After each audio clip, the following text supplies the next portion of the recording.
Hello guys! Kumusta na po kayo? Welcome back po ulit sa Lutong Pinoy sa Amerika. And for today's video po, tayo naman po ay magluluto ng chicken mechado. Kung namamahalan po tayo sa beef at gusto natin kumain ng mechado, pwede rin naman po yung manok. Kaya ito po lulutuin natin ngayon. Ito po yung mga sangkap na kakailanganan natin para sa ating chicken mechado. Ito po yung pang marinade natin sa kanya. Andyan po yung ating chicken. Meron po tayong soy sauce, calamansi juice, bay leaves, at saka po yung ating black ground pepper. At para naman po sa iba niyang sangkap, ito po yung ating cooking oil, bawang, sibuyas, chicken bouillon, meron tayong carrots, patatas, red bell pepper, kamatis, tubig, at saka po yung ating tomato paste. Paki-check nyo na lang po sa description below lahat po ng mga kakailangan natin sangkap sa mga bago dito sa aming channel. Sana mag-subscribe po kayo sa Lutong Pinoy sa Amerika. Maraming salamat po at umpisa na po natin ang pang-marinade po dito sa ating chicken. Thank you po. Dito po sa ating manok, ilagay po natin yung soy sauce.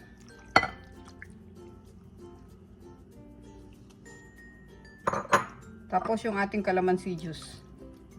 Pwede rin kayong gumamit ng lemon juice. Black ground pepper.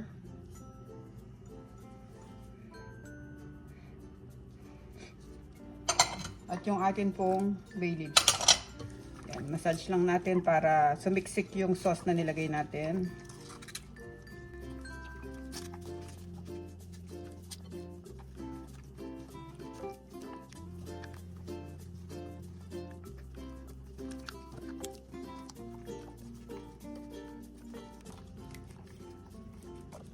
Ngayon guys, hayaan lang nating nakababad yung manok natin dito. Lalagyan natin siya ng plastic wrap. At iset aside muna natin siya ng mga 30 minutes. Okay. Kunin ko lang yung plastic wrap.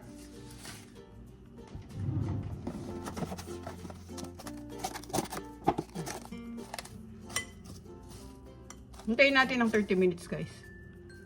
So ngayon guys, after 30 minutes, kukunin muna natin yung chicken. Lagay natin dito sa kabilang bowl. Tanggalin muna natin sa pinagbabaran. Kasi isi-sear natin yung ating manok.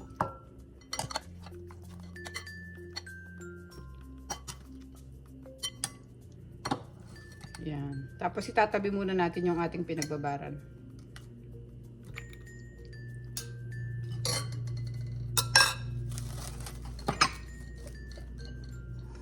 Pero bago natin i-sear yung manok natin, pituhin muna natin yung mga gulay.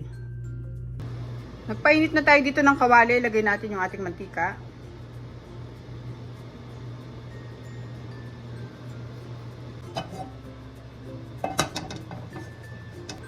Tapos lagay natin yung patatas.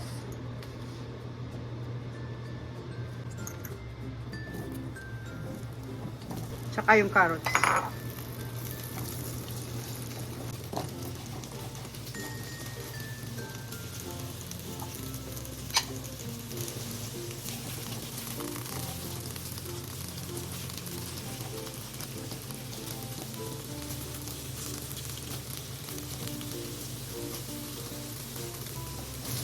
Ngayon okay na yung mga gulay natin, tanggalin muna natin. Lagay ko sila dito sa bowl.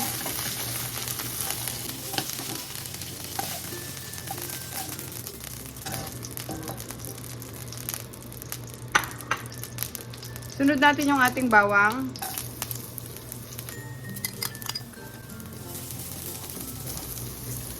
At yung sibuyas.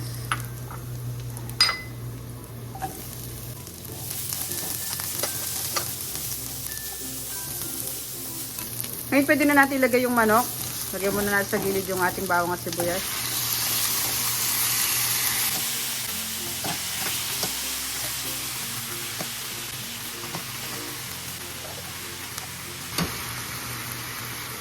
Huwag natin silang tatakpan para ma-sear sila kaagad.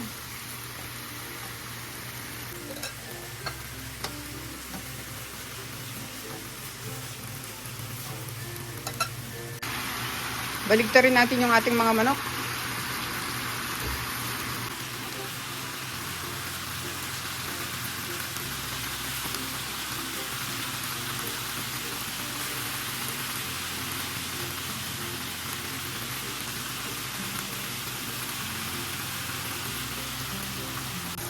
Ngayon, pwede na natin siyang haluin.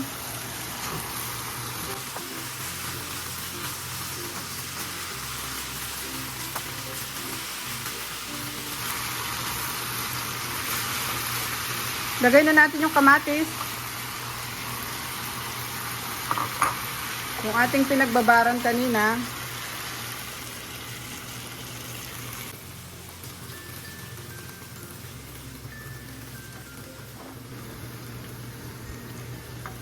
Mamaya na natin siya lagyan ng tomato paste.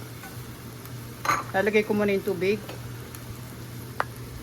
Papakuluan muna natin to guys para maluto yung manok natin. Lagay na natin lahat yan. Tapos sama na natin yung chicken bouillon.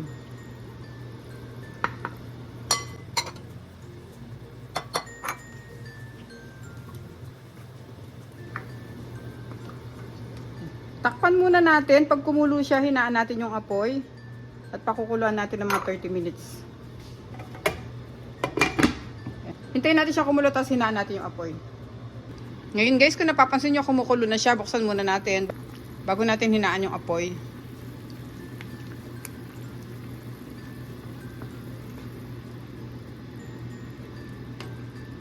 Yan. Para maluto ng husto yung manok natin, balik ko yung takip at maghintay tayo ng 30 minutes. Kasi ngayon yung ating apoy nasa high setting, ilalagay natin siya sa medium.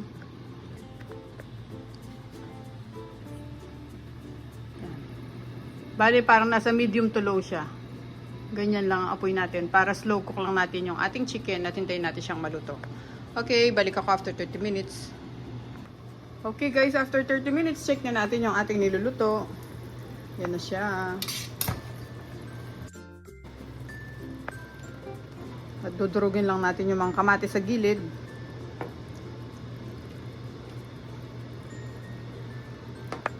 Ngayon, pwede na nating ilagay yung ating tomato paste.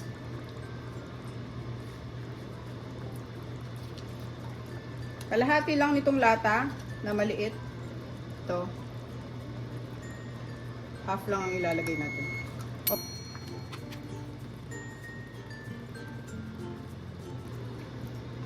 Ngayon, lalakasan na natin yung ating apoy. Babalik natin siya sa high setting.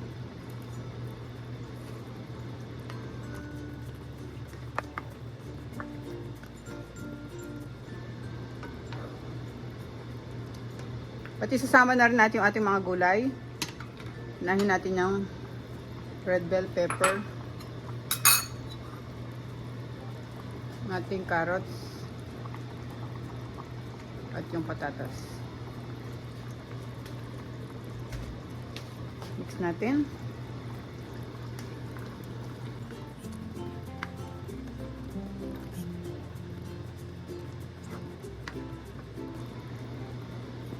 Pakukulan pa natin to para maluto yung gulay natin. Babalik ko yung takip.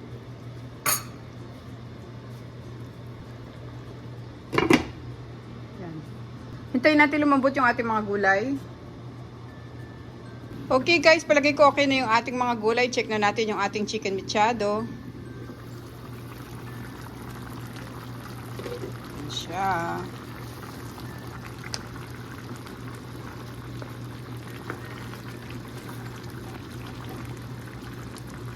Tikman muna natin kung okay na yung lasa niya, kung kailangan pa natin magdagdag ng asin.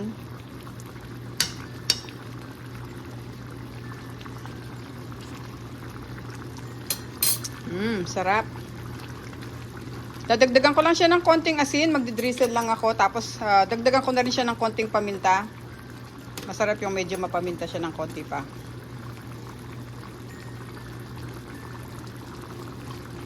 Yan, konti lang naman. Tapos yung ating asin.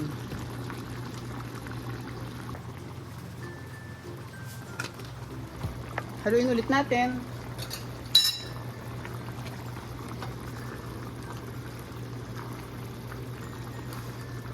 Papakuluan ko na lang siya ng mga 1 minute para matunaw lang yung asin na nilagay natin. Sarap niya guys, oh. Para lang din siyang chicken asado, pero may gulay lang siya. Okay. 1 minute na lang at okay na tong ating chicken mechado. Okay guys, off na natin yung stove. Pwede na natin ilagay sa ating serving plate.